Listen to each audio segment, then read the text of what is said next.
Hello mga kalabs! Kumusta po kayo? Inutusan po pala kami ni Mama na bumili ng dahon ng sibuyas kaninang umaga. At kasama ko pa nga po dyan si Ate Rica.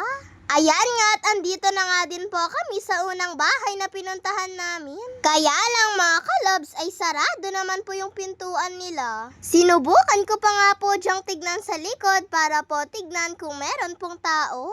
Kaya lang ay wala nga po talaga. Tignan nyo naman po mga kalabs, at napakadami nga po dito ng dahon ng sibuyas nila.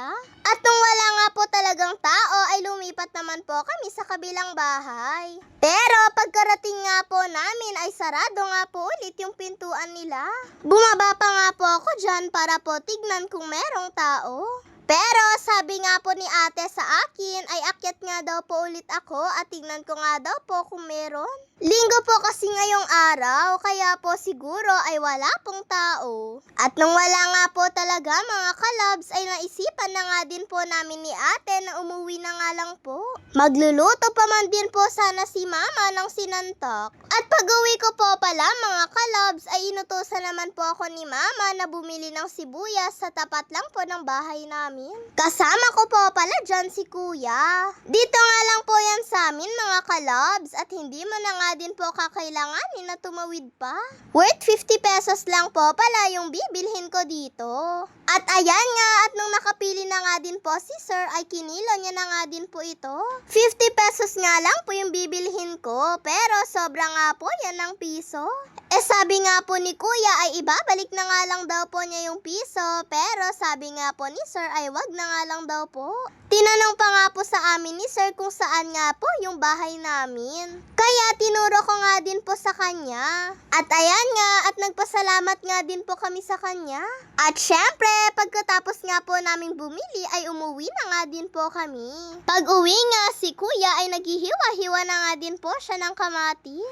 Medyo maraming kamatis po pala yung pinahiwa ni mama sa kanya. Tapos isinunod naman po pala ni kuya ang paghihiwa ng sibuyas. At dalawang sibuyas lang po pala yung pinahiwa ni mama sa kanya.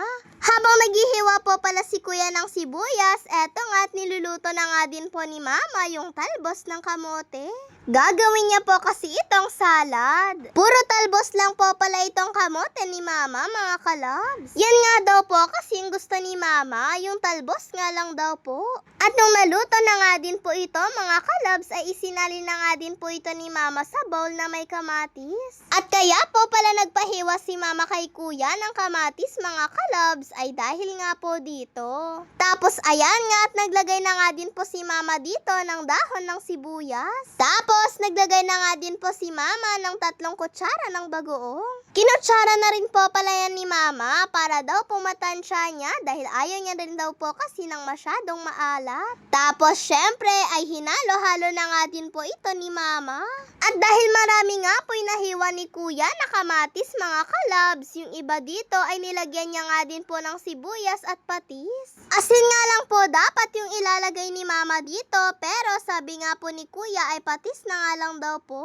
At pagkatapos naman po niyan ay nagsimula na nga din po si mama sa pagpiprito ng hotdog. Bali almusal na rin po pala namin ito mga kalabs. At syempre pagkatapos nga pong magluto ay eto nagsandok na nga din po ako ng mga kanin namin. 4 na plato na po pala yan dahil kasama nga din po kasi namin si papa sa pag-aalmusal. Medyo maaga din po kasi nakauwi si papa kaninang umaga galing po ng night duty Kaya ayan at nakisabay na nga din po si papa sa amin na makialmusal. O tara mga kalabs, kain na po tayo! Syempre mga kalabs, eto nga po munang talbos ang uunahin po nating kainin. Masarap din po kasi yung ganito pong salad na talbos. Ayan nga at ninanamnam ko pa nga po dyan yung lasa niya. Kaya lang, sabi nga po ni mama sa akin ay parang mas malinamnam nga daw po sa akin ito pong hotdog. Pero syempre mga kalabs, niloloko ko lang naman po dyan si mama. Dahil mas masarap pa rin nga po ang gulay kaysa po sa hotdog. Kung tutusin nga po ay mas naparami pa nga po ako ng kain ng gulay kaysa nga po sa hotdog. Ayan nga mga kalabs at nilabas na nga din po ni papa yung kimchi nila. Yan na lang po pala yung natira sa kimchi na ginawa ni Mama noon. O di ba nga mga kalabs, at medyo nagtagal nga po siya ng konti. Nagtipid po kasi silang dalawa ni Kuya At pagkatapos po pala namin kumain ay naghugas na nga din po kagad si Kuya ng mga plato habang meron pa nga pong tubig na tumutulo sa gripo. Dahil nga po mamaya ay mawawala na naman po kasi talaga kami ng tubig na tumutulo sa gripo. At para wala na nga din pong kalat dito po sa lababo namin. At habang magpapahinga nga po si Papa ay inaayos niya na nga din po itong electric fan. Pangit na nga din po kasi yung ikot nito pong electric fan namin at wala na nga din pong masyadong hangin. Kaya binaklas na nga din po ni Papa dyan yung ulo ng electric fan. Habang ginagawa po pala yan ni Papa ay nanonood nga din po siya ng tutorial sa YouTube kung paano nga po ito ayusin.